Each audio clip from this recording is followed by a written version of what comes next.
And we're live. What's up, everybody? Welcome to episode 57, Firings and Playoffs of the Sports Hour Plus with Miller and Watson, featuring Alex Dunbar, one of my ethics professors from not one, the only ethics professor I had at I was Syracuse going to say, who's University, the other one? and our recurring guest Matt Rogers from the Honorable Mention podcast. Happy New Year to you both. Happy holidays to everybody. I hope you had a good snow day. If you were on the East Coast, praying you're staying. We're praying and Snow hoping that you week. guys, we're praying and hoping that you guys are staying safe. Obviously, if you're on the West Coast, especially in the SoCal area, before we get to anything else, we want to say our prayers and thoughts are with all the people dealing with that major wildfire in SoCal. Stay safe and evacuate if you can before we get to any fun stuff. Let's get the serious stuff out the way. So we're hoping, for any of our fans who are either watching now or later, hoping that you guys are safe, and you're staying safe if you are affected by this wildfire in SoCal. Yes. And also, want to definitely give you all a follow. Follow us on X Twitter. Morgan is at M_India_Miller. I am at Kylan W. Watson. Alex/Professor Dunbar, for those of you that know him from Syracuse, at Alex Dunbar News. And Matt is the weirdo because he's on Instagram at Honorable Mention _podcast. I see you changed that today. I did my research to make sure. I'm not really doing a lot of social right now, but you can keep up with the podcast at Honorable Mention Podcast. Of course, the YouTube.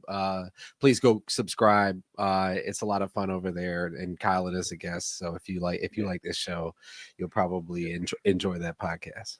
Yeah, and then Professor Dunbar, he's been a fan. He's been wanting to come on for a while, obviously, if y'all heard, he's a professor, does a lot for Syracuse, so he couldn't come on. But right now, you guys are still in the midst of that all-important winter break, so it can come through, right? Exactly. Well, I thought I was being kept off the show because I'm from Boston. I thought that's No, what it was no, about. never. Everybody's welcome to come through. And definitely share, subscribe. I hope you both had good holidays. Have a good holiday. Matt just disappeared, so that's all you, Professor Dunbar. You have a good holiday. I just had to step away for just a second. It's parent life. It's just little things that you have to tend to. Yes, The truth. yeah. The truth. Y'all had a good holiday and snow day. I'm assuming snow day. Oh, it's crazy up here. Yeah, I mean Syracuse is snowy Well, on a normal yeah. I January, know. so 100% of the it's time. Yeah. Yes. Yes. Yes. Matt, I know you spent time and you can get into this, but I know you spent time on the West Coast and now you're back. I hope the snow didn't affect any travel plans for you. I hope you got back before. I know the DMV shuts down for like a snowflake, so I hope you got back before. Yeah. And then there's supposedly they have since we're getting into weather on this episode, there's apparently in where I live in the DMV, the American model's calling for just a basically blizzard, not basically a blizzard. They're calling for all out like a blizzard. The European model is more of not a dusting, but it's 2 inches, 4 inches, and so. We'll see which one was right. Now, the European model was right on the previous the snow we just got, but who's to say? These things come and go. So, that was the weather update on the Sports Hour Plus. We're meteorology up really here. topical. So for those of you that are like, it's a dude fest right now. Morgan is not only is she's coming along with her pregnancy, but she's battling about a COVID right now. So that's why she's not here. Unfortunately, it's not just the Giants making her sick right now. It's an actual bout COVID. So, she should be back next week, hopefully. But she's in the midst of her NFL playoff hell. So we'll see. But she will be there. Speaking of that, as you just heard, Professor Dunbar is in the snow capital of the world, aka Syracuse. But he's fine up there, I'm assuming, right? Yeah, it's fine. My kids get to go sledding. Everybody is, it's a good time for everybody except for me and plow people, I think. Yeah.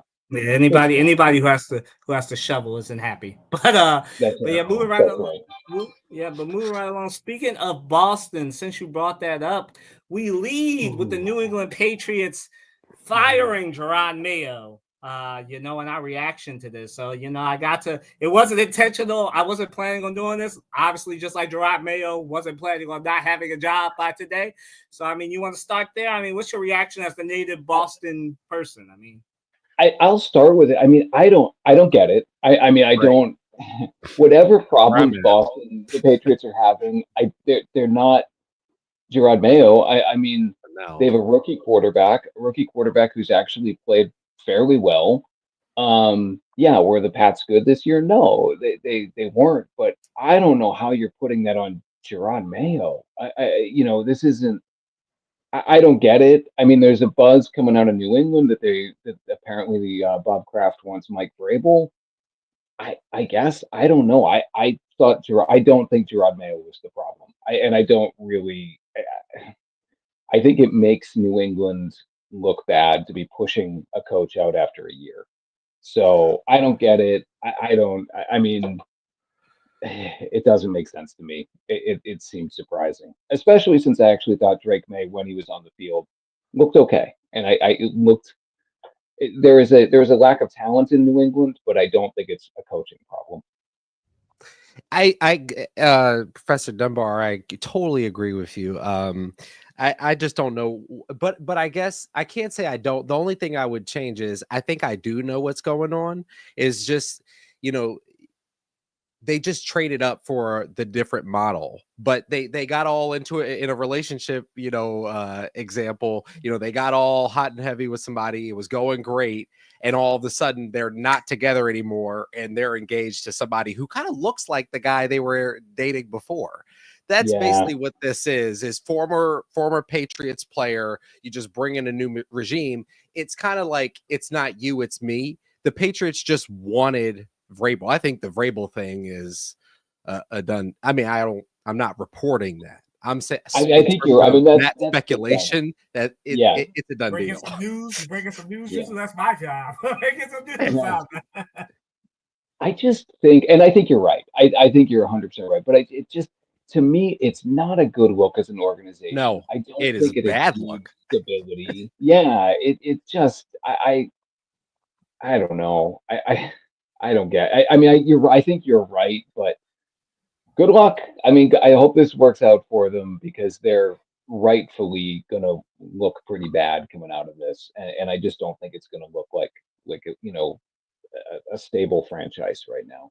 And did I miss when Mike Vrabel made or went to the Super Bowl as a coach before, or a conference? Right. I think he made a conference championship with Derrick Henry and those guys, but we're not trading up for someone who's like you're not getting Bill back. If you had to fire, Mayo after a year, because to fire a guy after a year, it just shows no kind of patience as an organization. Yeah. It's like, if you were telling me that, like, I don't know, a guy like Mike Tomlin's like, hey, I'd like to be in New England. I don't know. But even then, it's still like, why did you hire Gerard Mayo? Why didn't you keep him as an interim? If this, it does just a bad look. Very, very frustrating to me. Yeah, and it's been a frustrating couple of years as a Patriots fan, and this is just adding on to it. Yeah, I agree. I agree with both of you. We'll get into the whole racial dynamics of it in a minute. But I also just think, you can't really, black or white, you can't give somebody a year, especially if you're Robert Kraft, as you both so eloquently pointed out. You heavily recruited this man. You basically all but, y'all can both correct me if I'm wrong, but then he basically all but get a guarantee of like, hey, at least 2 to 3 years before we fire you, because like Robert Kraft, this wasn't a case of he wanted the Patriots. This was a case of the Patriots wanted him, correct? Like, they recruited him, stopped him from going to other places where he probably... They kept Gerard Mayo from interviewing other places. Like, yeah. So, like, you kept him, and then, like, y'all can correct me. You both, Professor Dunbar, you more the Patriots fan. You can correct me if I'm wrong on the Patriots record. But, a part of this, I think, is because, like, with the same team, obviously minus Drake May, because the last year, I believe y'all had Garoppolo and somebody else, right? Y'all were doing that Garoppolo other quarterback thing, right? But, like, with Belichick last year, it was the same thing, right? Was it 3-14? And then instead of this year's 4-13. So, like, he did one game better than the GOAT coach and Robert Kraft will still fire them. And I think another under-discussed portion of this is because basically the Patriots had lost. They would have had the number 1 pick, and now they don't because he won. And so I'm like, I mean, that's what you want, right? You want somebody to be better than the coach you hired, and he was 1 game better. Like you said, there's no talent there. I mean, even with the number 1 pick, I mean, they were going to probably get. I was predicting again. I'm like, Matt, no sources here because obviously you're the only Boston guy with some Boston sources that I know of. So, correct me if I'm wrong, but like, I didn't think they were going to get anybody, but maybe Travis Hunter, because they definitely need somebody to go with Gonzalez. So I thought that would work for them. Or maybe they want Ashton Genty to bring some running back depth there. But I know you got the whole, why would you draft a running back number 1? He's not Saquon, whatever you want to say about that. But I'm just like, I was pretty sure that they were going to get Travis Hunter because they need to put butts in Gillette Stadium. It's still Gillette, right? It hasn't changed. Or has it? Yeah. I mean, the naming rights. I will forever call it Gillette Stadium. So you're good with me on that. I mean, they need to upgrade their whole passing game, or their whole receiving situation. It's just an inadequate receiving. Not just the wide receivers. I mean, when Hunter Henry is the best receiver on your team, by far. By far. I mean, you need work. Yeah. Yeah. But moving right along, so what does this fight? We kind of said it, right? I mean, it kind of makes Robert Kraft seem like, even though I know he's down with Meek Mill and Jay-Z, it kind of seems like all that racial work and stuff he's been doing outside that's kind of invalid because, you're saying one thing with your wallet, but then with your main money maker, you're like, I don't want him no more. I want Mike Vrabel. As we're all basically assuming that Mike Vrabel is the coach in waiting, right? And I just think, to me, and we'll get to it three questions from now. But to me, I think this says if you're a black coach and you get a job, you need to have like that. You need to follow. Yes. Especially since we're doing. I need all my money. You need to follow that Brett Brown train. Like Brett Brown did it to the Sixers. Like Gruden. If you're a black coach, you should be doing the same thing. You should get that. I know it's the NFL, and y'all know I'm famous for saying on this podcast, NFL stands for not for long. And because it stands for that, you need to get all your money. If you're a coach of the black GM, if this shows you nothing else, get your guarantee, make it legally binding that they got to give you at least 2 years before they fire you. And you got to get all your money guaranteed, because to me, this says that the Patriots are disorganized. Robert Kraft doesn't know what he wants. Even with Mike Vrabel, like Professor Dunbar and Matt so eloquently pointed out, like, all you got is Drake May and Hunter Henry. So you're not doing much of the Patriots. The only out, I hate to give them an out because I think everything you're saying in terms of the racial dynamics and things like that is valid. The only thing I will say is that it's a unique perspective to come at this from being Robert Kraft, being the age you are, having had the success that you've enjoyed. It's like, what would you give to enjoy it again? If I've made the call, damn what it looks like. If at the end of the night, Robert Kraft truly goes to sleep and says, I don't think we can get there with Mayo. I like Mayo, all that, but I can't get where I need to see another one again. I got 6 with Tom, and basically they're going to give all that success. I'm going to be seen as, the guy from the Bulls. Yeah. The third wheel. Not even. Right. Not even the third wheel. Like, in 20 years, who the hell's going to know we know who Robert Kraft is because it was contemporaneous to us, but it was not, in you're right, few years. Right. What's the name? Like right now, I'm blanking on the Bulls owner that was shouted out and dissed in the Netflix documentary. Reinsdorf. Jerry Krause. Yeah. Yes. Yeah, Krause and Reinsdorf. Yeah. Yeah. I mean, you're right. Yeah. You're right. I mean, I look at it as, the Patriots, when you talk about when it became a copycat league and everyone was copying the Patriots, it was because in part they were viewed as such a stable organization with such a smooth running front office. Mm-hmm. Players wanted to be there because it looked like, hey, this team has its act together in the front office. Yep. They really know what they're doing. This is the opposite of that. I just, I mean, they did so well bringing in talented veterans who were hungry for a championship and just liked the way the team was run. If I'm a talented veteran, I mean, this is, and I'm just seeing this and going, I don't know Player where or else, coach. Player or coach. Yeah. Or position coach. Or Yeah. executive. Like if good thing he's not looking for a GM, but if you're a GM or vice president of a team, are you taking this job if Robert Kraft is just basically overruling you? Like, And that's what they actually need. I mean, they've been drafting so poorly that's actually where the need is, Yeah. Yeah. Yeah, I mean, Drake I May, just what's a wouldn't. I mean, surprise? They got that kinda, one right by accident. Right. It almost feels like they got that wrong right by accident. Yeah. Well, they got what's the guy I mentioned his name? They got the kid from Ohio State. They got Gonzalez too, right? Anthony Gonzalez. Oh yeah, very good one there He's been too. pretty good. He's good. Yeah, he's been pretty good for them.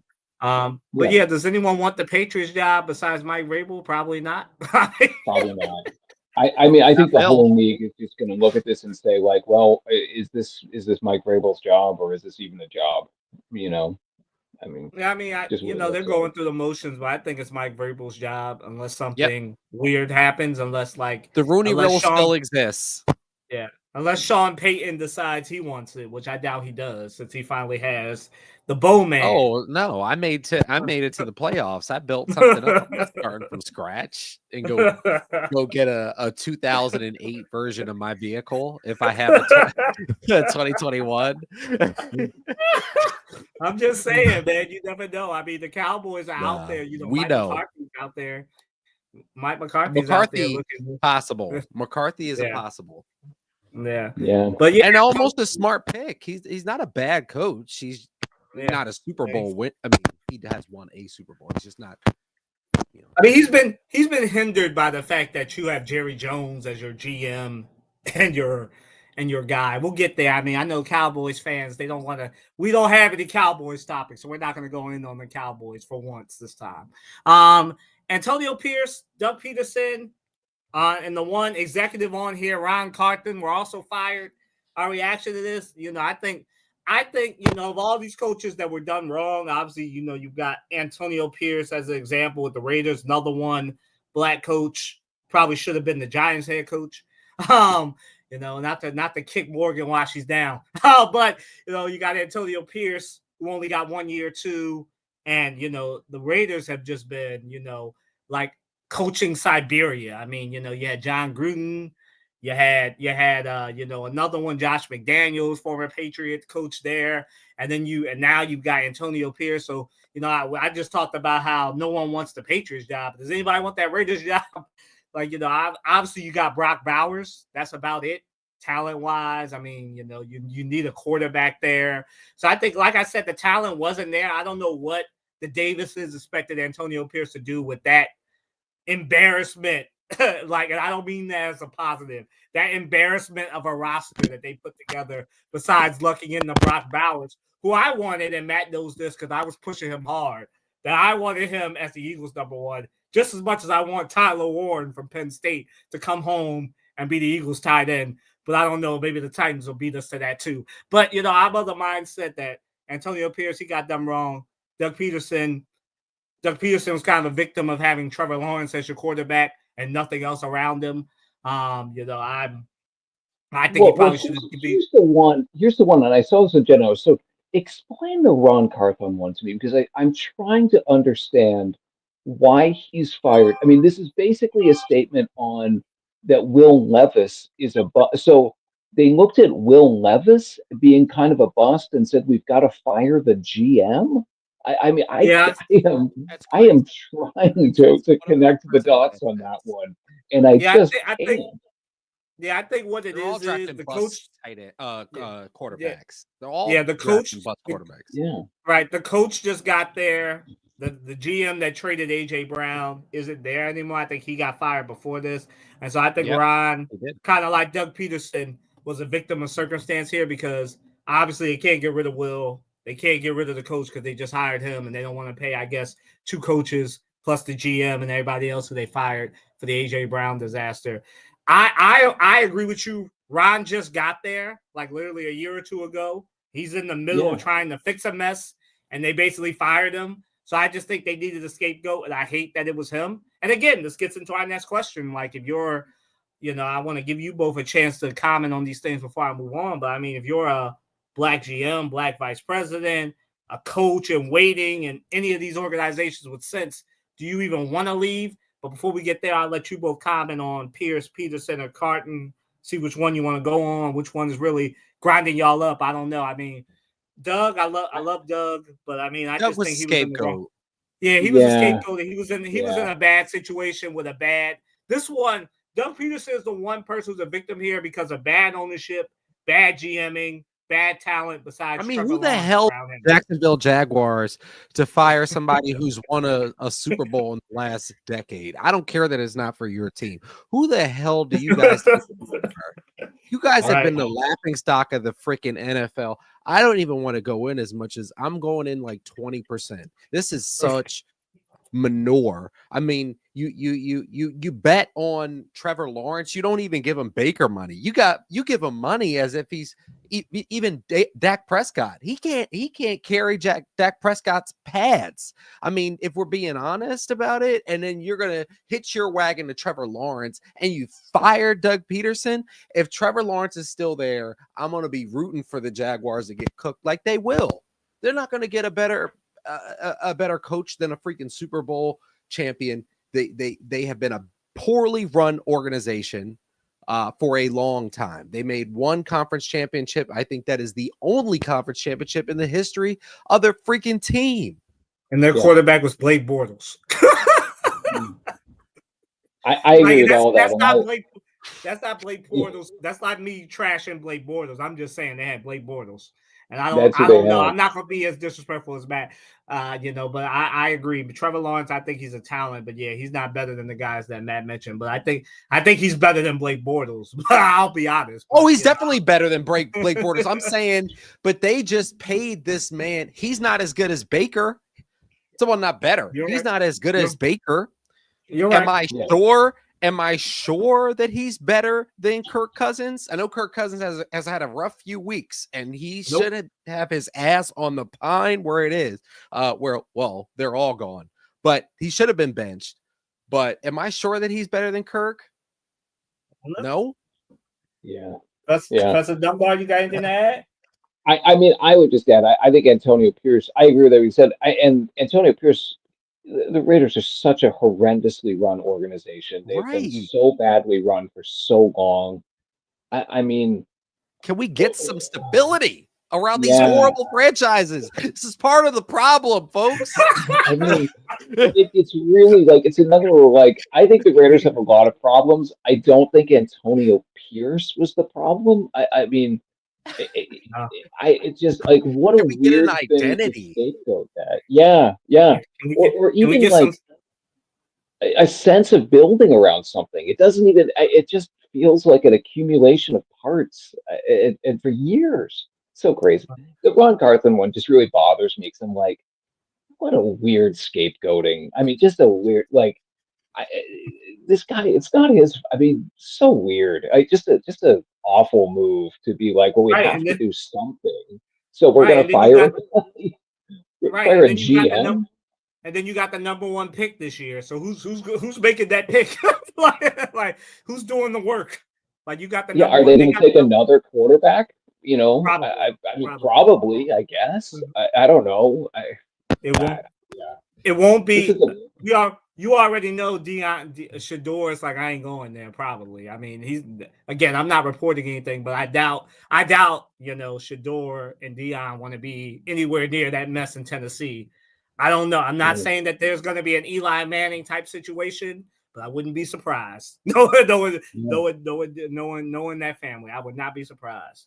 But getting to the overarching question that I promised the people, if you're a black coach, you're an executive, should you even want to become a coach or GM for NFL teams if they're not going to have some timeline, the same timeline as their colleagues? Y'all know what the word I want to put there. Man. You got to compete. The rules are slanted. The rules are slanted, and we know this. This is real. But you still compete. You still show up. You still want to show that you can overcome those challenges. So hell yeah, you still go for these jobs. But it's not fair. I mean, I agree with that completely. I mean, it's the past week has shown us that the playing field is not level. It's pretty clear, on a lot of those ones we were just talking about.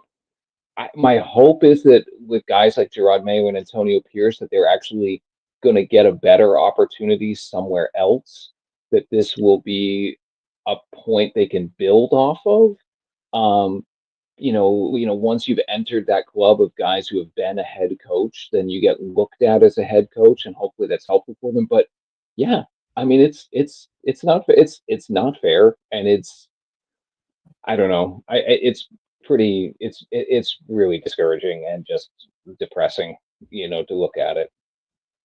Yeah, I mean, I agree with both of you. Both of you said I'm to the point where I think that I am not a coach or a GM, obviously, but I'm to the point where if you're a coordinator, if you're an executive in Baltimore, Philadelphia, obviously most of these up and coming executives, black executives, either come out of Baltimore or Philadelphia, as we've seen. And I think if you're an executive, if you're a coordinator who's looking at a job even in college, I think that the black executives and black coaches and coordinators got to get together and basically have the equivalent of to be historic here and be a running back room, or like a green book essentially of like, these are the organizations that will let you like have time to grow. Like Cleveland, that's kind of obvious.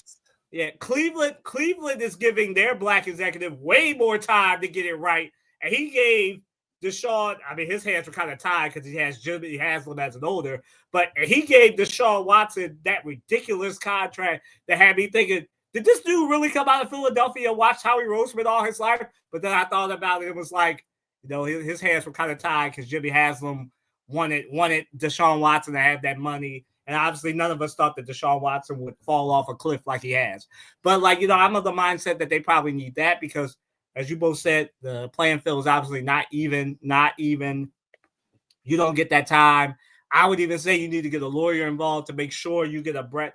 This is no knock on Brett Brown. He was very smart. He got his guaranteed 5 years and made sure they couldn't fire him and made it legally binding. And that's what some of you black coaches, black coordinators, and black executives need to do, because you got these people who give their money to other causes that won't give you time, but will give the worst people. I mean, we ain't got to look far. I said I wasn't going to kick Morgan's team while she was down, and she's not here to defend her team. But I mean, if you looking at New York and looking at Schoen and what's his name, they're picking in the top 5 again, right? Right. Yep, being allowed to still come back while Antonio Pierce, Gerard Mayo, and Rod Cawthorn don't get that. And then they put the Saquon release thing on Hard Knocks. He winds up going to Philadelphia. We know what happens. But, obviously, it's way more obvious now. We see that the playing field isn't even. So maybe they need a green book. If you're an executive, you're a coach. And if you're an NFL source or you want to reach out to any of us to tell us if that has already happened, please let me know. But please let any of us know. But moving right along, unless either one of you have anything else to add to what I just said or anything to add to it, we can move right along to our playoff preview, starting with the Green Bay Packers versus the Philadelphia Eagles preview and predictions. I'm gonna let, because I just talked for a lot here. So, Professor Dunbar, if you want to go first here, what you think? What's the preview? I'll be short and sweet. I'm going Eagles all the way in this one. I like the Packers, but I just I think this is the Eagles all the way. I would be shocked if I just feel like the Packers are trending down. I think while they've won some games, I don't know. I've watched a couple of their games. They don't feel like they're in sync. I don't know. Maybe I'm just a closet Eagles fan, but I think they're going to run away with it. I could transform them. Go ahead, Matt. I got the Eagles 29-17. I think.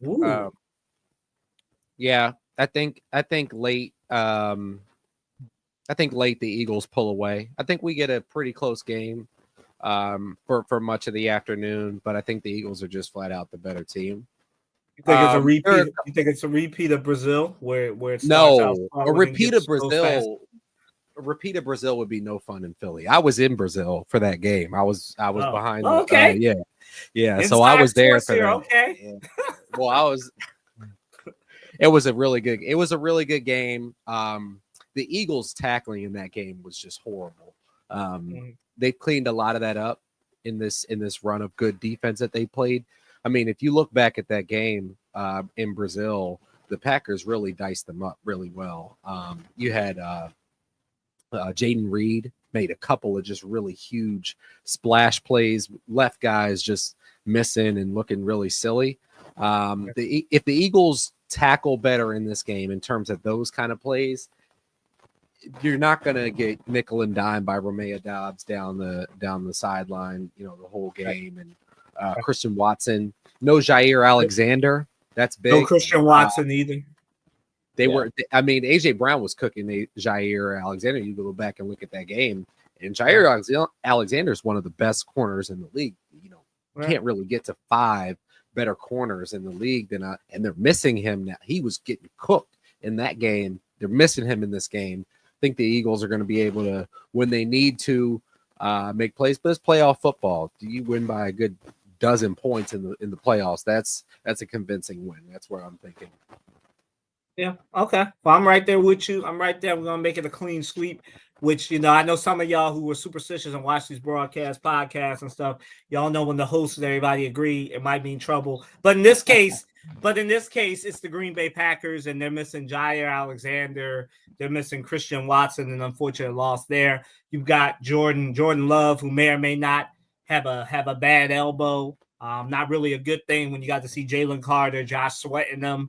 And like Matt so eloquently pointed out, right? The Eagles didn't have Cooper DeJean for that game. He was still dealing with his hamstring that he injured in training camp. Quinyon Mitchell wasn't as good as he is right now. Avonte Maddox was the safety. He's no longer the safety. I heard a chuckle there from Matt or somebody. Avonte Maddox is not the safety. It was rough. Now. He's on the bench now. And I mean, it's a different kind of game. And as long as the Eagles maintain what they've been doing. I mean, I said this before. It's amazing what happens when you go through turmoil early in a season, and then it comes together. So I think Jalen Hurts practiced today. Breaking news: if you didn't know, Jalen Hurts practiced today. So all signs seem to point to him being there. Dallas Goedert to be there. Seems like the Eagles will have a full, complete weaponry. So I feel like this will be. I'm not saying close. I think this will end up being a 35-20 victory, Eagles. I think they win by 15 to 20 points. My biggest concern they got over, which was Matt and Professor Dunbar both ardently read me. Obviously you've got my articles down below in the description box as well. But I've said my worry with them has always been the fact that they've gone from a team that used to kill you in the first half to now a team that would kill you in the second half. And I'm very happy that it seems like they're getting over not scoring in the first quarter, because Matt knows he's been on a few text chains with me. I always said the fact that they can't score in the first quarter is going to be their undoing. And it seems like they fixed that.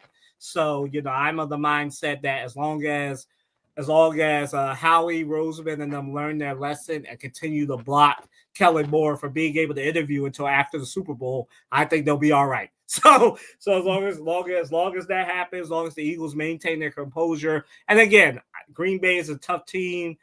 I'm sure they're gonna come ready.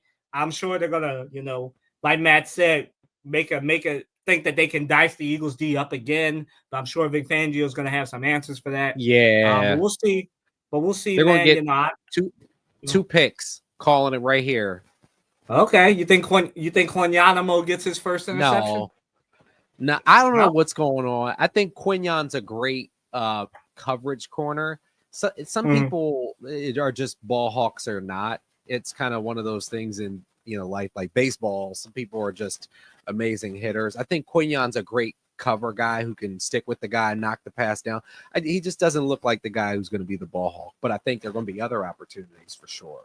Well, I mean, if you want to be technical, he almost had an opportunity against Dallas. Had what's his name? Like one a lot of those almost that CJ GJ had should have been his. Yes. Like that second one should have been his. If CJGJ wasn't there, that would have been his first interception. There was another play like that earlier in the season where when the Eagles lost a game and there was a near pick, but he's got to go up and make those plays. I hope he does. I mean, me too.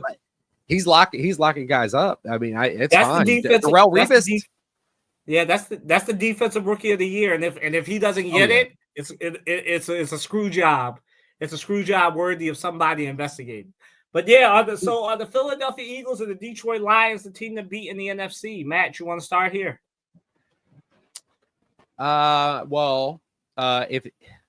If they have to play head to head, they have to play in Detroit. But Detroit is hobbled right now. I think they're gonna still make it a hell of a game. I don't think the Eagles, like I said, I think the Eagles can beat the Packers by 2 scores. I don't think that game in either direction really turns into a 2-score game.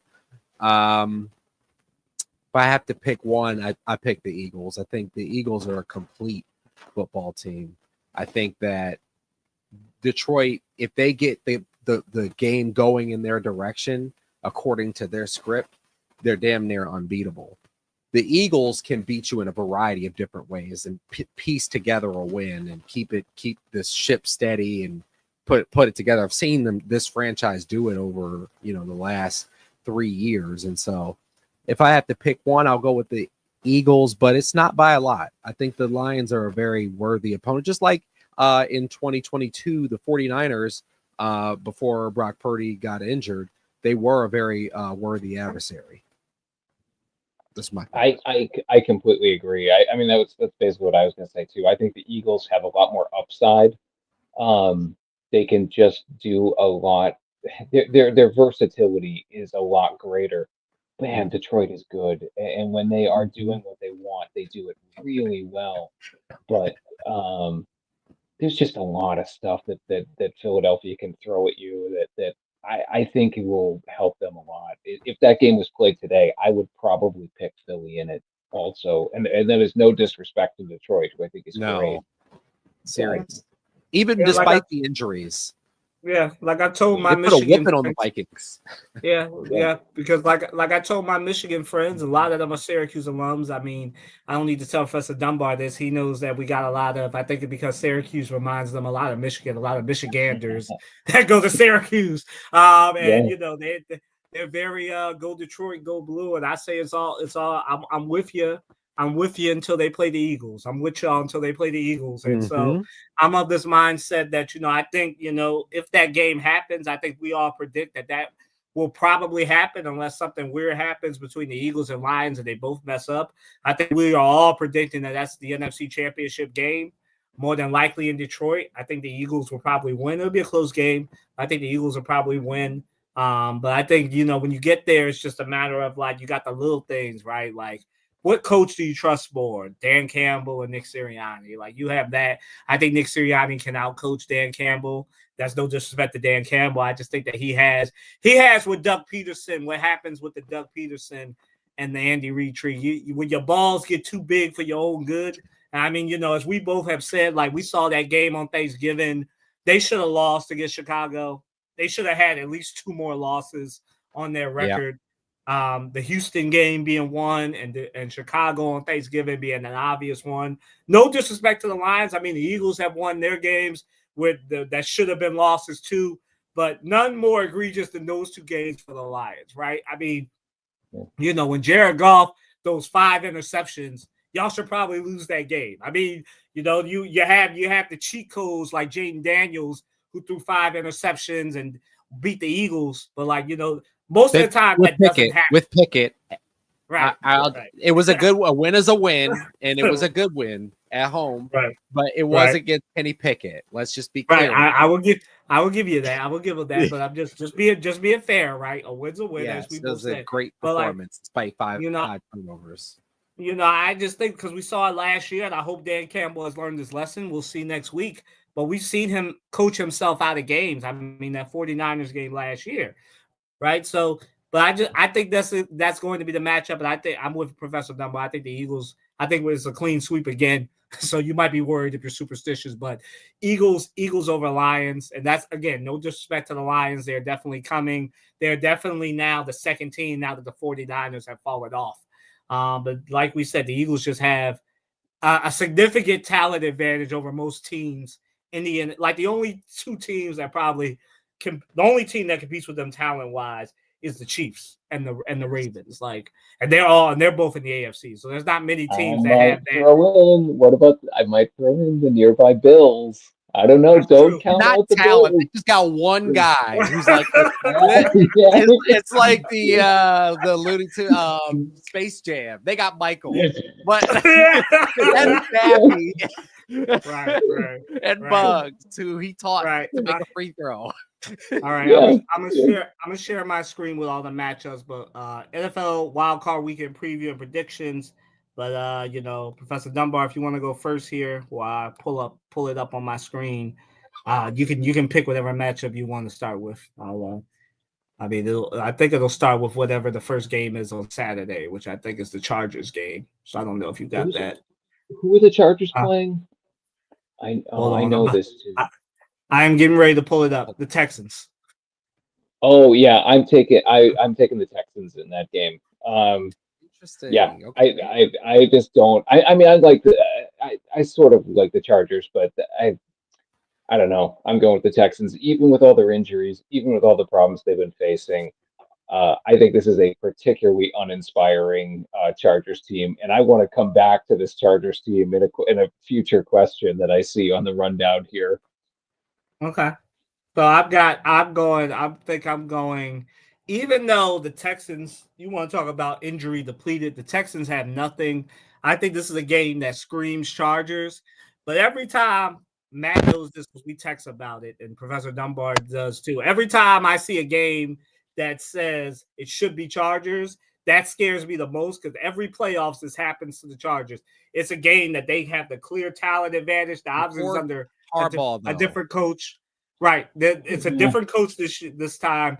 So I think the Chargers, I think I got to pick the Chargers begrudgingly. But I wouldn't be surprised if CJ Stroud puts the team on his back against the Chargers and they somehow win. But I think I got to go Chargers here because I think they have the coaching advantage and the talent advantage only because the Texans are so injury depleted. Otherwise, if they had their available weapons, I think I'm picking the Texans. But here I got to go with the Chargers. Matt? Not to be sacrilegious, but I think the football gods are not happy with CJ Stroud and his decision to say that he figured out the NFL. Something's wrong with this team. It's like kind of like with the Eagles last year, the 2023 Eagles. Like, yeah, they were winning and things like that. Certainly a playoff team. There's something wrong with the team fundamentally. They got to come back. I think the Chargers ended. The Chargers run will end next week. It's not like I think the Chargers are that great. The Texans are just one of these like can't get right teams. Yeah. I could see 27-17, something like that. Okay. Yeah. All right. I think so. So 2 Chargers, 1 Texans. We'll see. I mean, that's good. That's good if you have a rooting interest in that game. Steelers Ravens, the battle of the AFC North and the battle of the Northeast, the third time. Will the Ravens get a clean sweep? Because the Steelers won 1 game early in the season.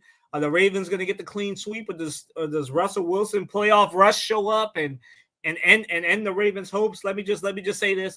No disrespect to Russell Wilson, but I just think the Steelers are on their last gasp. And I don't say that willingly. Everybody knows that when the Eagles are not playing, I'm rooting for the other side of PA just because I have no hate for the Steelers. Like, they're in state. I want them to win. They're like the only team in Pittsburgh besides the University of Pittsburgh who I don't hate. And so I have no reason to hate them. Obviously, with the Penguins, you had the whole Penguins-Flyers rivalry and everything, but it's not like I hate the Steelers or the University of Pittsburgh other than when they play Syracuse. I don't want to be because Professor Dunbar said that we got a lot of Syracuse people that watch this. So obviously, when they're playing Syracuse, I hate them. So let me just clear that up. But when they're not playing Syracuse, I have no problem with them. I'm of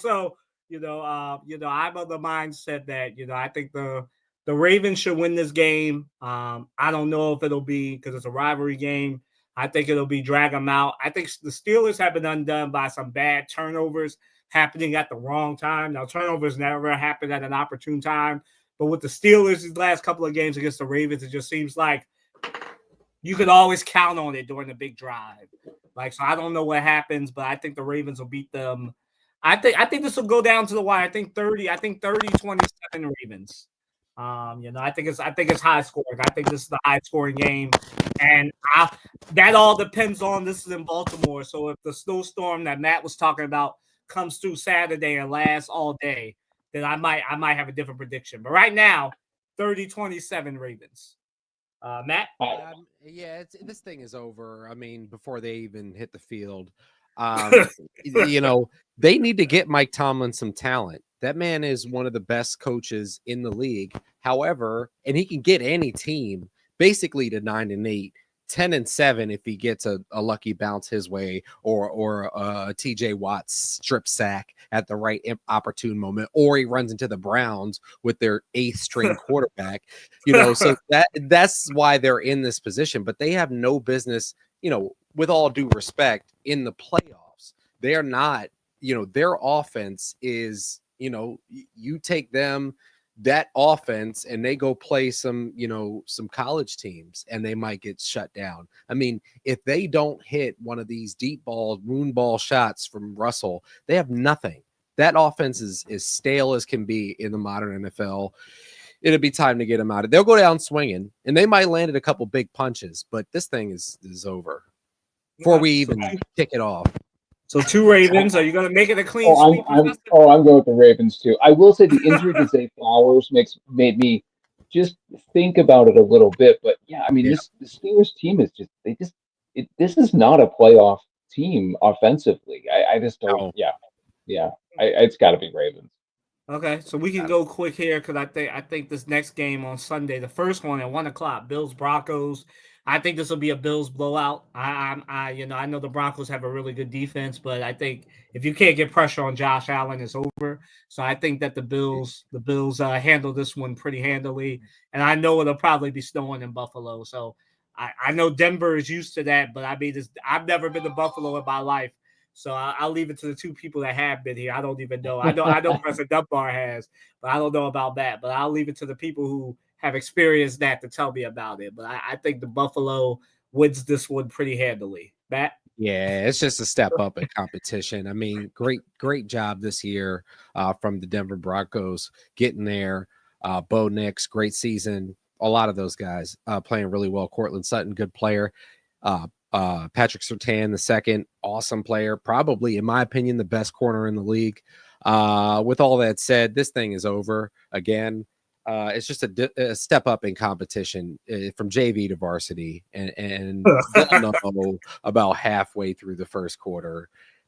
What I know now. So.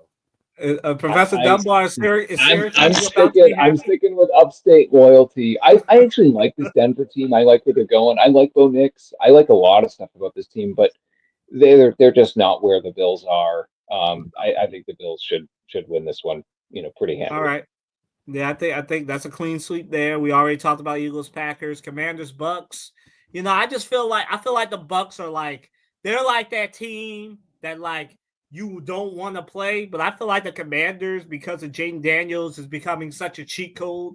And y'all know I don't say that pretty handily, but Jaden Daniels, after seeing how he lucked into a win, obviously with that tip ball against the Bears, but I just think that if Jaden Daniels is breathing, the Commanders have a chance, and I think the Buccaneers defense is too beat up. I think the Eagles wish they had this Buccaneers defense coming in last year against the Bucks. I think the Commanders win this game. I haven't seen. I mean, Matt's down there, so he knows better than me. But I know I haven't seen this hype around the Washington football team since RG3 was there. So, and I feel like they'll at least get to the second round before. I mean, both of these teams, they're not going anywhere. They're either both. One of them's going to either get knocked out by the Eagles or get knocked out by the Lions. I know the Buccaneers have it going for them that the only losses that the Eagles and the Buccaneers have had, the playoff teams have been the Lions. So the Buccaneers have that going for them. But I think Jaden Daniels will be able to throw and do whatever he wants to the Buccaneers' depleted defense. And I think the Commanders win this game. I think it'll be a close game, but I think 30-24 Commanders. Professor Dunbar? I'm going Commanders too. I just cannot pick against the Commanders. This Tampa Bay team is fine. I think they're like effective, and Baker Mayfield has kind of salvaged his career nicely. But I can't pick against this Commanders team. I think they just have it in a way that the Bucks don't. Okay. Matt? I guess I'm going on the other side of the split this time. I'm going with the Buccaneers. I think Baker. I think I just watched Kenny Pickett torch this Commanders defense, and then they were losing to the Cowboys before they decided to call Uncle and pull Jaden. And so I think the experience of playing playoff football will matter in this one. The Bucks are at home. I think they found something with Bucky Irving being able, and then being able to find a running back for Baker. It just unlocks a lot for him. Now Baker is a very good thrower of the football. He's not one of these like diagnose the play, know exactly. You need to dial it up for Baker and make it so that Baker can just make the throw, because he can actually just make the throw. And you set that up with the play action, Bucky Irving running back. I think not by more than a score, but I got the Buccaneers in this one. Okay. And then we'll go quick here. Vikings, Rams. I think that the Rams, this is the thing, right? I think the Vikings are a really good team. I just think this is a bad opponent for them. I think they should win this game. And having said all that, I think I'm gonna go begrudgingly, because I do want the Vikings to at least get to the second round, because I think their season deserves it. But I think the Rams, I think Matthew Stafford, I think kind of go along with what you said, Matt. I think playoff experience matters. And so I'm going with the Rams just because I feel like Matthew Stafford won't allow, despite their best efforts, he won't allow the Rams to lose in the first round. They'll lose next week, but not this weekend. I'm still up on the air. Can I hear Professor Dunbar what he got to say? Because I really don't know on this one. I think I'm going Vikings. I'm sort of an LA guy at heart. I grew up in Boston, but I love LA. But I just watching the Rams this year, I don't know. I do think this is a tough one. I don't think this is like a obvious pick, but I think I'm going with the Vikings, I guess. I don't know. Yeah. Neither of the these talent, teams are really the talent advantage is clearly with the Vikings, but I'm just saying the playoff experience is with Matthew Stafford. But that's all I'm saying. Based on what Matt just said, I'm going with Matthew Stafford. But I wouldn't be surprised if the Vikings. I want the Vikings to get there, but my head is saying Rams. Matt. This is like one of these, close calls. Like in my line of work, go look me up on LinkedIn and stuff if you want to find out what I do. So this is one of these like 50.1 to 49.9. But I'm going Vikings. Going Vikings in this one. I think this is Cooper Kupp's last game as a Ram, by the way. So soak it up, Rams fans, and they're not going to pay that contract next year. And they already brought in Puka to run all the routes and do all the stuff that they got Cooper to do when he's injured and things like that. So he'll be available, probably expecting a bit more money. Don't get excited, any Eagles fans. It ain't happening. So please. Puka Nacua number. What you try to say, man?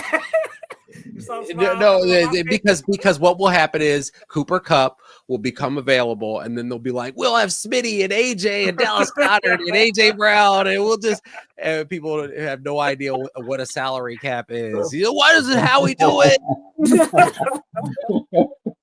Hey man, that's the problem with you guys now. You just don't put a pay. How he works that magic, man. But you're right. You're right. There is a salary cap for a reason. It's not baseball. But yeah, moving right along. That's what our previews. But we're gonna, We're gonna move right along to who are the quarterbacks who are under the most pressure during the 2025 NFL playoffs. For me, I think it's Josh Allen. I think it's Lamar Jackson. I think just because I think it's C.J. Stroud, and I think it's Jaden Daniels.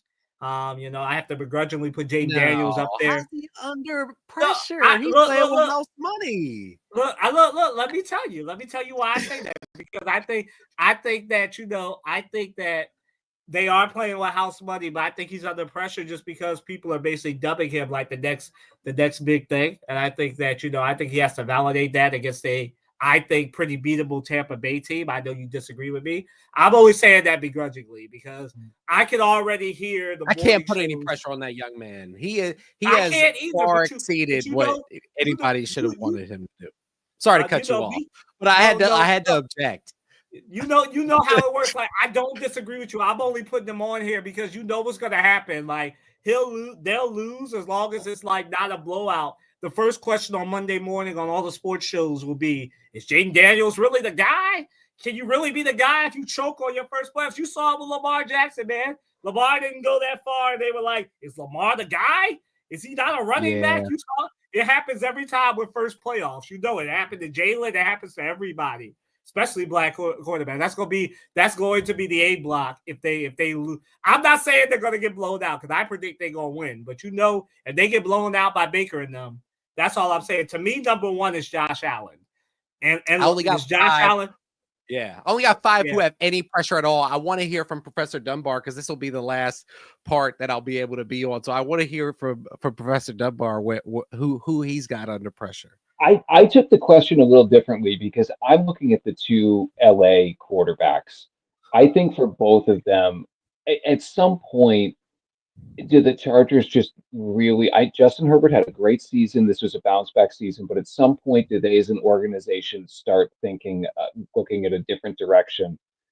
And Matthew Stafford, where I think an early exit, and are the Rams going to start looking at who's going to be his replacement? I don't think either of them really have the long term backing, of the teams behind him. And I think a quick exit could hasten either of their departures. So they're the two who I think are under the most pressure.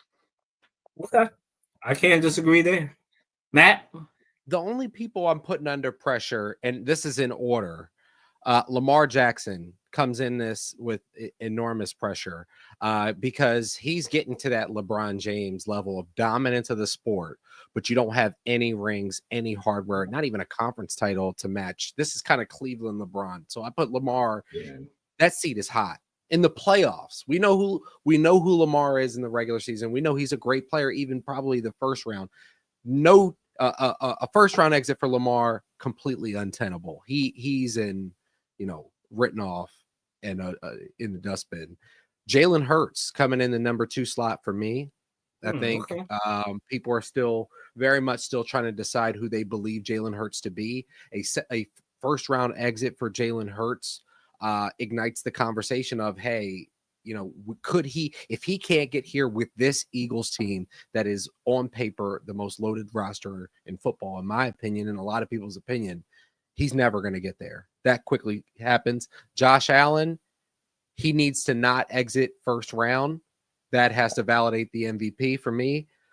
Jared Goff, I agree with you, Professor Dunbar, on Jared Goff, first round exit. There's always going to be those naysayers of Jared Goff for the hands or for whatever. He got sold out in LA. And then Jordan Love was last year's blowout of the Dallas Cowboys just a mirage? And is Jordan Love more of a middle of the pack guy in the Trevor Lawrence role, or is he a top 5 Josh Allen type guy? We'll start finding That's a really good pick. The Jordan Love one is a really good pick because you're right. Those are really good picks. Really whatever happens there. Yeah. I'm gonna do a hard turn before Matt gets out of here because I know he wants to talk about this. So let's just get to it. The Philadelphia 76ers in their up and down week. So far, obviously, they're just coming back from a 4-2 world trip. They were up 15. Now they're up 7 against the Wizards, 32-25. Again, as we said off air, and I'll say it here, this game that's happening right now between the Sixers and Wizards are two teams. Like one team is clearly trying to win, that's the Sixers, but the Wizards are trying to stay number one so they can get Cooper Flag to DC. So I'm of the mindset here that the Sixers are they're on the run. Matt has jokingly asked me on text, when's the run going to start, Kyle? I'm all like, Matt, they're in the middle of it, man. 8-2, whatever it is before the last time we talked. Now it's like what, 10-3, 10-4 now. So they're in the midst of the run. Obviously, they had a really good December. I think they'll have a really good January. Obviously, they have, if you're a Sixers fan, you might see next week a concerning back-to-back with the Thunder and then the Knicks. But I think they'll handle that and probably either split it or win both games, because usually What? I think so. I think they'll split it. I think Nick Nurse has been saying, I said either split it. I said they'll split it. That's what I said, or do it. But I say split it. I say logically they'll split it. I'm not sure which swept is not on the table, listeners. If you that wasn't omitted. He specifically did not say getting swept is on the table at all, by the way. Right, because I think that they can win. Not betting advice, to be clear. Yeah, I think that the Sixers, if they're going to lose a game next week, I think it'll be against, because the Thunder are just hot. They're on a 15-16 game win streak. But I think if they're going to lose the back-to-back, it'll be to the Thunder. But Nick Nurse has said they want Joel Embiid to play, that they're going to play up until the All-Star game. They're going to play back-to-backs, more back-to-back. So if that is the case, then I feel like that they'll be competitive and win and split that back-to-back. I'm not telling you who the win's going to come from. I feel like more than likely they'll end up beating the Knicks, but I can see them beating the Thunder and like getting up for that Knicks game because it's a revenge game and a rivalry game in Philly. That's all I'm saying. I think the home field advantage propels them to split that. That's what I think. I think they'll split it. Now, Kylan, Kylan the fan is saying they're going undefeated, but Kylan the reporter right now who's talking is saying a split next week. But that's where I'm at with it, Matt. I want to give you this chance before you get out of here to talk about the Sixers, because I know you want to talk about it. No, I like what I've seen to be surprisingly for you, I would say, and probably other people who've listened to me talk about the Sixers. I think there's been encouraging signs of life from the Sixers, which is encouraging. I just don't find them to be a team that I would feel comfortable saying like, oh, they're going to go to even the conference finals now. I think the real goal here is to be in a serious contention for a game 6, game 7 in the second round. And I think that they're more trending towards that than the first round exit that I was telling you. And I wasn't to start the year, I wasn't sure that they were even going to make the playoffs. This team, when all the players are on the court, important asterisk, because this isn't 2K where we can just turn injuries off, because injuries do occur. I wish happen more often. So injuries do occur. When these three guys are on the field, they're a formidable force. Can you get them on the floor for potentially 28 games over the course of 2 months? I don't think it's going to happen. And I don't think you can get. Yeah. Do you think, not to cut you off, do you think they play more games than Kevin Durant, James Harden, and Kyrie Irving did their first time together? Of course. The first year they with play trios, like 6 games together? Yeah, it was like 13, 15 games, together before the playoff. Don't act like this is going to be a trio that's going to be going on for 20 years. Paul George is on the back end of elite play from his position. All right, but I mean, I'm just saying the first year of a trio is always, as we know, we're all three of us are basketball savants. I've told the people, y'all both have seen it on Facebook and Twitter. I've tried to tell these people that the first year of a new trio is always the hardest, right? I mean, the Heat didn't put it together the first time, neither did the Bulls. Like the trios, it always starts bad, and then it gets wait. better, The trio did though. No, the trio won the first time. No, the Heat didn't win the first time. No, the Bulls. You said the Bulls. No, I said the Heat. I said the Heat didn't win their first time as a trio. Trios always struggle when they come together. Like, because you said always though. I just mentioned one where that didn't. Okay, the Bulls, right? But they had Jordan, so like you're right. Jordan was a cheat code. But yeah, that's why they had Lamborghini Mercy LeBron. I mean, that's a cheat code. Yeah. They got to the finals, but they didn't win because they lost to Dirk Nowitzki and them. But yeah, you're right. Professor Dunbar, you wanna. I mean, unless I Matt, you would got anything throw in as a detached observer and a person. I'm a Joel Embiid super fan. I think he's incredible, and I like the Sixers a lot. But I think their window is. I think they don't Yes. have forever. I mean, Yes. they're maybe have. They are on the back end. Paul George is on the very back end of his elite years. Yes. Embiid is not young. I mean, if they're going to do it, they don't have a lot of time left to Embiid do it. is an old whatever age he is. How old is he? 29 now? That's an Yeah, old I mean, 29. it This feels like he's 30. older than LeBron. I mean, so Oh man, I think they got to move on it. I think they've got the It's team all that could, true. but yeah, I yeah. think they have three. I think they have four. I think they have the length of the contract. So 4 to 5 years, I'll give them until the Ooh, window. I don't. You don't want to see where Paul George is going to be in 4 years. I Five mean, 4 years. years, Kylan? I What are said we four. Yeah. talking? The contracts are 4 and 5 year contracts. I have to. I don't We think know that like we paid for 2 dud years. Come on, yeah. man. Come Look. on. We I know said the this. window was 4 to 5 years for the championship. That's why I said No. 5 years. No. Look. You might say y'all both are saying 2 to 3. I'm saying 4. It's 1 year difference.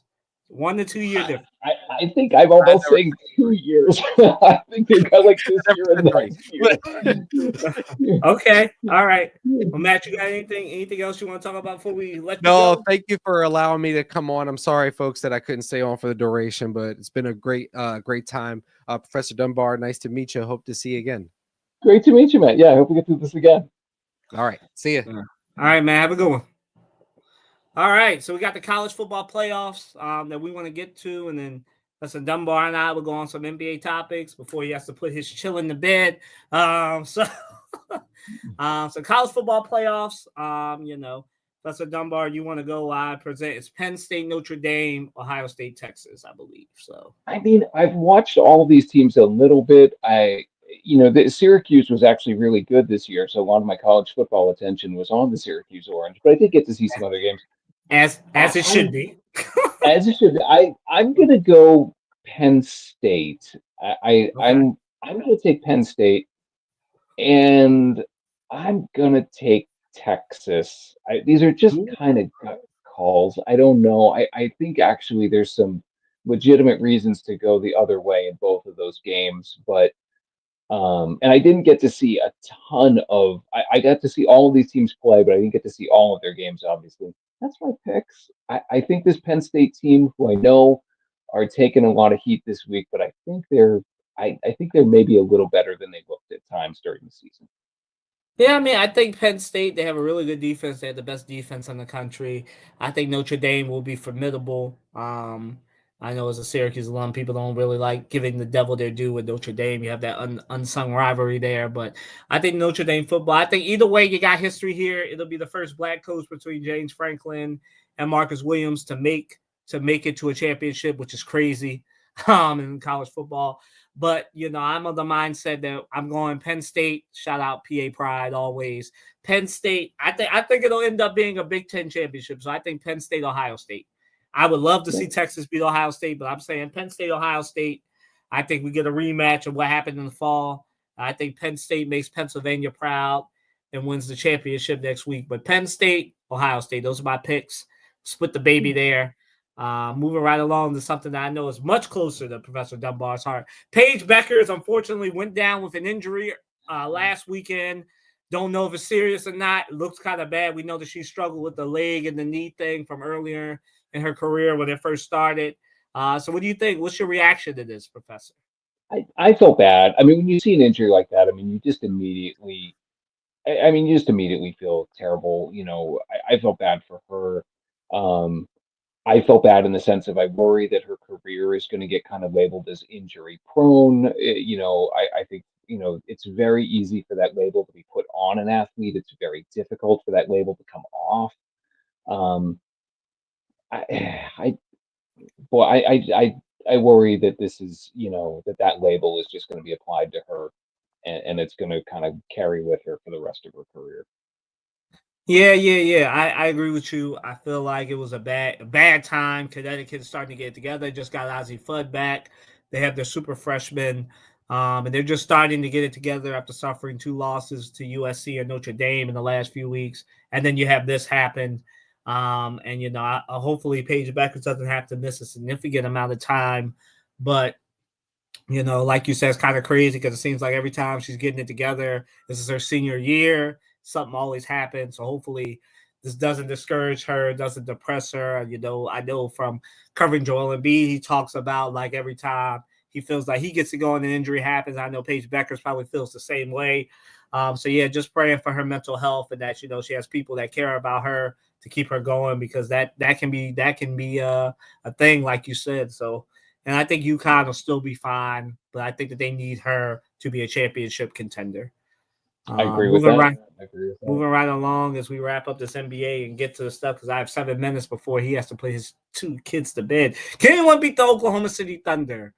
That's a Dunbar. We talked about them opposing Thunder. I think they are. I love when kind of small and mid-market teams are so good that we can't avoid talking about them. I love that stuff.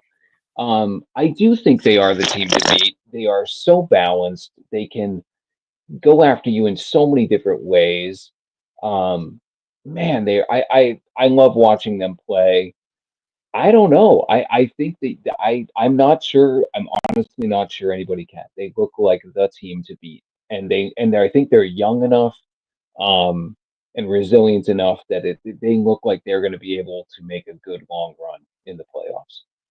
Yeah, and I think, and the crazy thing is they're doing all this without Chet Holmgren. That's just how deep they Yeah, are, right? Like, yeah. and I think that they'll have a really tough contest against the Sixers next week. But before they get there, I think that they'll be able to run that win streak. What is it, 16, 17 games now? I think it'll probably be at 18, 19, 20 by the time they face the Sixers next week. So we'll see about that. And I mean, we've got I want to go real quick on this because there's one that I need to get to before he leaves because he's an ethics professor. So we got to get to what has been the talk of the sports world. So I think the Cavaliers right now are the best team in the NBA. Like, not many teams can recover from the coach being fired and then have a really good season the next time. We'll see what it looks like in the playoffs. But right now, the Cavs just look unbeatable. And obviously, the Cavs and the Thunder will play right now or later on tonight. I know But I what a game. I mean, I love when you get a match like this.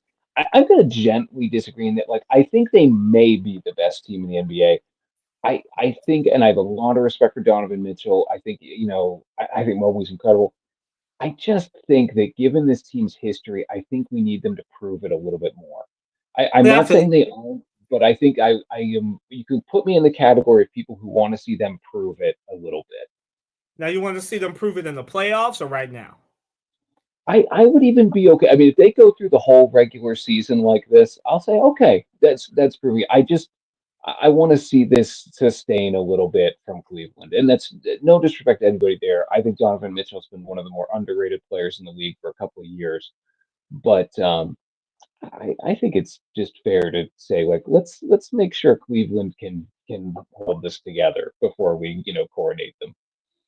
Yeah. All right. So moving right along to what I need. We had Celtics and Chris Middleton, but we can't get there because Professor Dunbar has only a couple more Yeah, minutes. my Hopefully he kid. can stay a little Yeah. bit before he has to put his children to bed. But I can't have the ethics professor all without talking about the thing that had all of us going in media and sports media. The Fox Sports lawsuit. I mean, the holidays were just ending and Fox Sports decided to go the way of their news counterparts. I mean, a lawsuit for those of you that don't know, you've been under a rock. A former hairdresser is accusing, who is it, Joy Taylor, Fox Sports head of production and creativity, I believe, right now, and Skip Bayless are basically sexually harassing. Well, Skip Bayless specifically of sexually harassing her, the culture basically of sexual proclivity and harassment. Basically, like I said, Fox Sports has a culture as very similar to Roger Ailes' Fox News. So I mean, I can't have you on here because I know this is probably going to be in the upcoming ethics class for somebody next to this upcoming semester. I'm So sure. your reaction to this? I think so. I mean, I think it does look like, and again, it's a lawsuit. We don't know the facts of it. We'll get That's more very true. information, I'm sure, as it gets held up. But it does make you look at just overall culture. And if you're an organization, you always really want to be looking at your culture and saying like this is a thing. And you and I have talked about this a lot. Of ESPN in the past has had real culture issues in the workplace. I think this is giving us a look that Fox Sports may have some. They've got to really look at if you're running these kind of news and sports organizations, you've got to know what's going on and the power structures that are at play.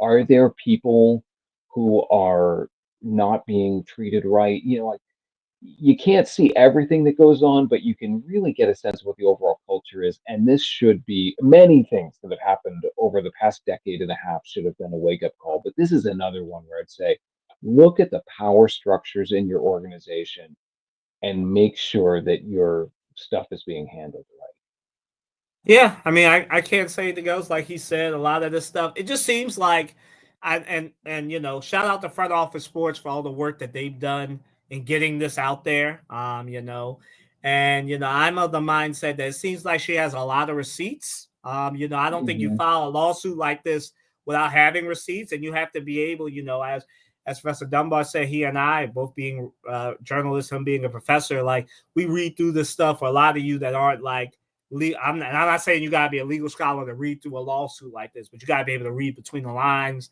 And you can kind of tell that it seems like she's got a lot of receipts. This seems like it'll probably end up being settled because I don't think Fox Sports wants their dirty laundry aired like this. And obviously, Skip Bayless no longer works there. I think the only current employee is that producer and Joy Taylor. Not really a good look for Joy Taylor either in that lawsuit.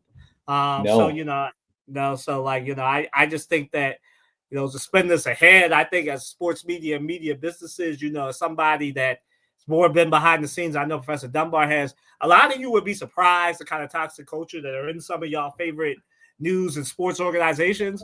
I'm not trying to air anybody's dirty laundry out, but I'm just going to say, like, where there's toxic on air people, there are toxic people behind the scenes as well.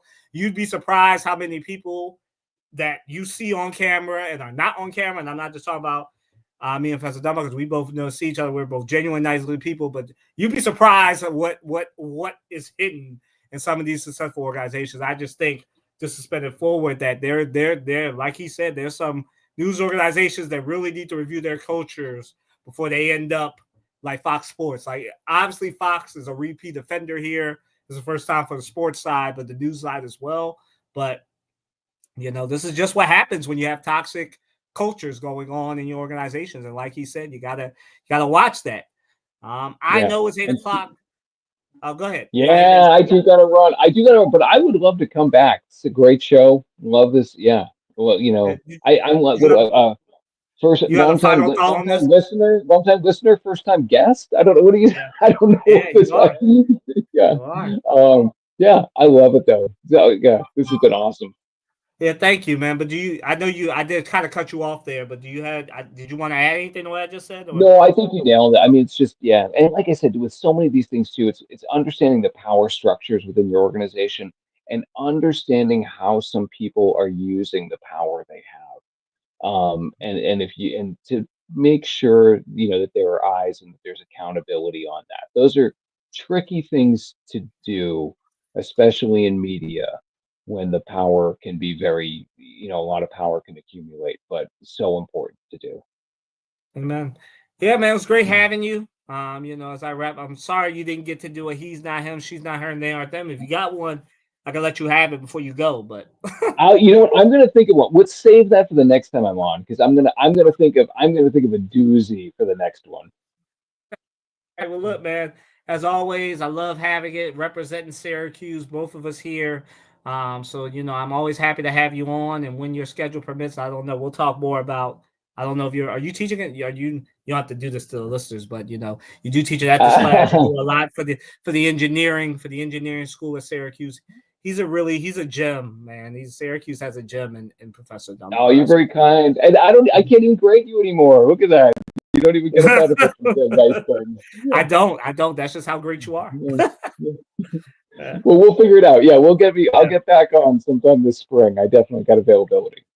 Okay, cool, man. Cool. So great to have you on. I'm gonna wrap this up, and Hopefully I'll see you soon. Happy New Year. Shouts out to everybody. Say hi up in the queues that you see. I will. I will. Absolutely. Thank you. See you. See ya. See you. All right, guys. Before we get out of here, I mean, like I said, yeah, that's the Fox Sports lawsuit in a nutshell. There, we'll get into it. As more things become available, I expect to see this question next week, just because I've said my piece, but I'm sure Morgan has a piece that she wants to say as well. She's not here, like I said. For those of you that are coming in a little late, Morgan is down with COVID, unfortunately. So send her thoughts and prayers. Her way, her husband Dan's way, and the dogs and everything, as she's, dealing with COVID and also being pregnant and everything. So, send some prayers and thoughts her way there for speedy recovery as far as the bout with COVID. I don't really have anything that I want to get to. I kind of rushed through some of our logos, but I want to get to some of this before we go. Chris Middleton, speaking of this breaking news before we got on there, that Chris Middleton is coming off the bench for the Milwaukee Bucks. He's been kind of beset by injuries. Just had ankle surgery. Still, his ankle's bothering him. So, I mean, you kind of saw this with Bradley Beal, the older guys that are kind of injured coming off the bench. I think it kind of adds a scoring punch for the Bucks, who really sorely need it on their bench. So we'll see how that goes for them. The Bucks seem formidable right now. We'll see. I think they're going to do this soon. But, I mean, they're still a formidable team going into the All-Star break as we get closer and closer to the All-Star break in the NBA. So moving right along, I did have a Celtics question, but we'll save that for next week. Shout out segment. So I would just want to shout out, we had a great holiday season. So I want to shout out my family, had a good Christmas and everything. So I want to shout that out. Want to shout out, last week I had a New Year's Eve after party. So I want to shout out the Christian Struggle Church Young Adults Ministry and the events committee that put that together. I thought the after party went really well. So shouts out to Cora Adams and a bunch of other people who y'all don't know, but I'm shouting them out because I think they did a great job planning an after party, last week. And, it was a great way to bring in the new year with a bunch of, a bunch of young adults and young professional people. So I was very happy with that. And I know that's a lot of work, a lot of planning that they did. And I just want to shout them out for that. They did a great job. Shouts out to all the people, all the athletes in Philly that were doing a bunch of charity work before and after the holiday season, giving out coats, food drives, and everything else that they were doing during the holiday season as well. So moving right along to he's not him, she's not her, and they aren't them. I only have one, and this is one that I've been saving. So my he's not him is Doug Gottlieb. I think that, when you are split in your mind, for those who don't know, Doug Gottlieb is a former sports host that now is a head coach at Wisconsin Green Bay, and his basketball team is not doing very, very well. He called it a D2 team that they were facing Nobody You, and then wound up losing to that team by like 5 or 10 points. He made his star players sit and then lost that game. I just think that they should cut their loss and fire him. I think that whatever the publicity is not worth it for Wisconsin Green Bay, and I think they need to cut the losses with him. I definitely think he's not him. I think he should go back to his radio show. This has passed him by. I know he's a former basketball player, but this is kind of what I talk about, right? That every player doesn't make a good coach, just like every former player doesn't make a good broadcaster. Every former player doesn't make a good coach. I don't think he's a good coach. I think he's far out of his depth. And I think that Wisconsin Green Bay should cut their losses and cut him because he's not him. And I think he's definitely a damper on the athletics program. No matter what the publicity is, it's not worth it. They need to get rid of him and get somebody there that actually knows what they're doing. That's why he's not him. And that does it for the show, man. That's my, final thoughts and goodbye. Like I said, obviously, happy holidays, happy new year to everybody. Don't forget to like, comment, share, and subscribe to the channel. Definitely, I think Morgan will be back next week again. She's battling COVID, but definitely make sure y'all stay tuned. We'll have more on that Fox Sports lawsuit, cover whatever the national title game ends up being, probably end up being Penn State, Ohio State, the next round, for whichever teams make it to the next round. Follow us on X/Twitter. Like I said, Morgan is at M_India_Miller. I am at Kylan W. Watson. Professor Dunbar is at Alex Dunbar News. Matt is on Instagram at honorable mention _podcast. So definitely check us out. As y'all see, it's going to be a recurring roster, especially as Morgan prepares to have a child as well. So we'll definitely have recurring people once that happens. But like I said, say your prayers and thoughts her and her family's way if she's battling COVID. Like I said, our prayers and thoughts with all of the people dealing with that major wildfire in southern SoCal. Stay safe and evacuate if you can. I think we saw an update as we were on the show. That's why my phone has been going off with the noties. About 5 people have died in this wildfire. So very, very sad and very sorry to those people. And so, so don't play with this. If you're in SoCal and you're listening to the show, get out if you can. But that does it for our show. I will see you all next week. Thank you all for listening, whether you're doing it right now or later. Deuces.